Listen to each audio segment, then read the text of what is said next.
Audiencia General, 5 de septiembre del 2012. Queridos hermanos y hermanas, hoy, después de la interrupción de las vacaciones, reanudamos las audiencias en el Vaticano, continuando en la escuela de oración que estoy viviendo juntamente con ustedes en estas catequesis de los miércoles. Hoy quiero hablar de la oración en el libro del Apocalipsis, que, como saben, es el último del Nuevo Testamento. Es un libro difícil, pero contiene una gran riqueza. Nos pone en contacto con la oración viva y palpitante de la asamblea cristiana, reunida en el día del Señor. Esta es, en efecto, la línea de fondo en la que se mueve el texto. Un lector presenta a la asamblea un mensaje encomendado por el Señor al evangelista San Juan.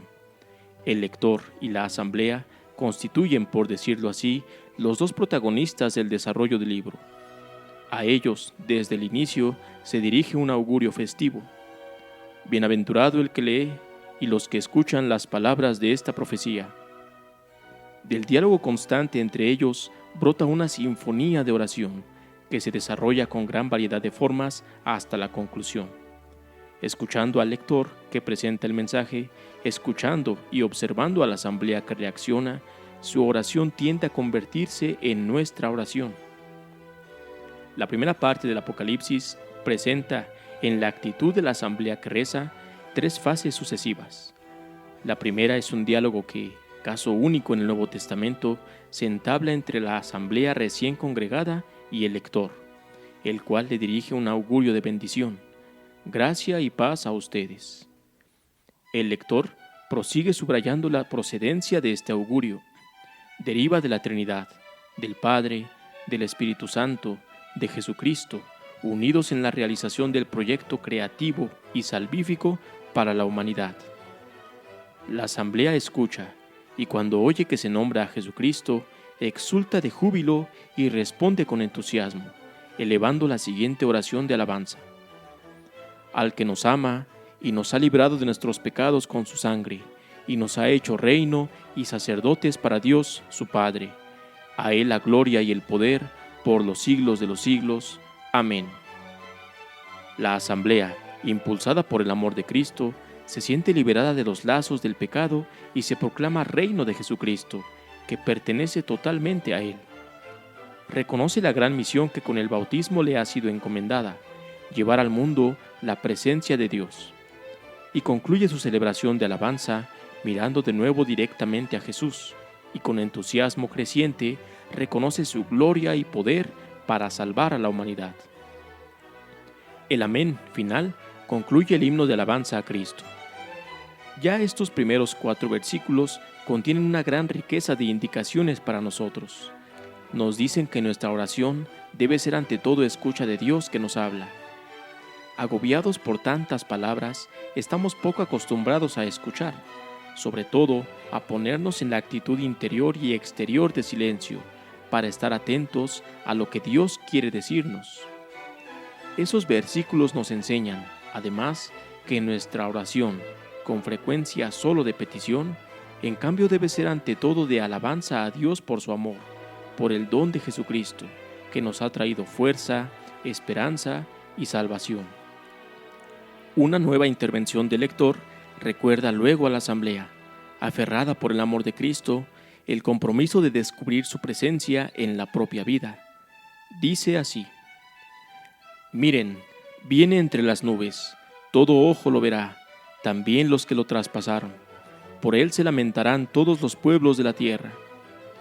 Después de subir al cielo en una nube, símbolo de la trascendencia, Jesucristo volverá tal como subió al cielo. Entonces todos los pueblos lo reconocerán, y como exhorta San Juan en el 4 Evangelio, mirarán al que traspasaron. Pensarán en sus propios pecados, causa de su crucifixión, y como los que asistieron directamente a ella en el Calvario, se darán golpes de pecho, pidiéndole perdón, para seguirlo en la vida y preparar así la comunión plena con Él, después de su regreso final. La asamblea reflexiona sobre este mensaje y dice: sí, amén. Expresa con su sí la aceptación plena de lo que se le ha comunicado y pide que eso se haga realidad. Es la oración de la asamblea que medita en el amor de Dios manifestado de modo supremo en la cruz y pide vivir con coherencia como discípulos de Cristo.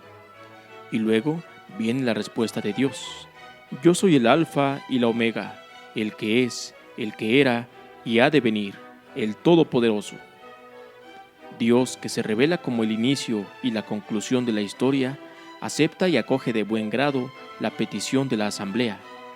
Él ha estado, está y estará presente y activo con su amor en las vicisitudes humanas, en el presente, en el futuro, como en el pasado, hasta llegar a la meta final. Esta es la promesa de Dios. Y aquí encontramos otro elemento importante. La oración constante despierta en nosotros el sentido de la presencia del Señor en nuestra vida y en la historia, y su presencia nos sostiene, nos guía y nos da una gran esperanza incluso en medio de la oscuridad de ciertas vicisitudes humanas. Además, ninguna oración, ni siquiera la que se eleva en la soledad más radical, es aislarse, nunca es estéril. Es la savia vital para alimentar una vida cristiana cada vez más comprometida y coherente. La segunda fase de la oración de la asamblea profundiza ulteriormente la relación con Jesucristo. El Señor se muestra, habla, actúa, y la comunidad, cada vez más cercana a Él, escucha, reacciona y acoge. En el mensaje presentado por el lector, San Juan narra su experiencia personal de encuentro con Cristo.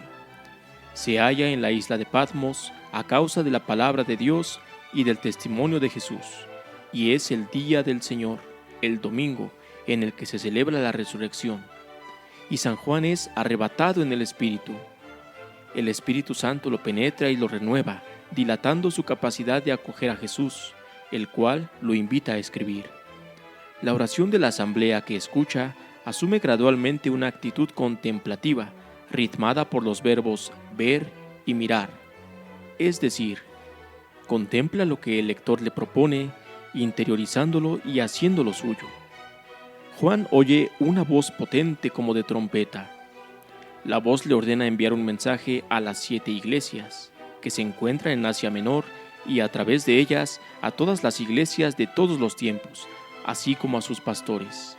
La expresión voz de trompeta, tomada del libro del Éxodo, alude a la manifestación divina a Moisés en el monte Sinaí e indica la voz de Dios, que habla desde su cielo, desde su trascendencia.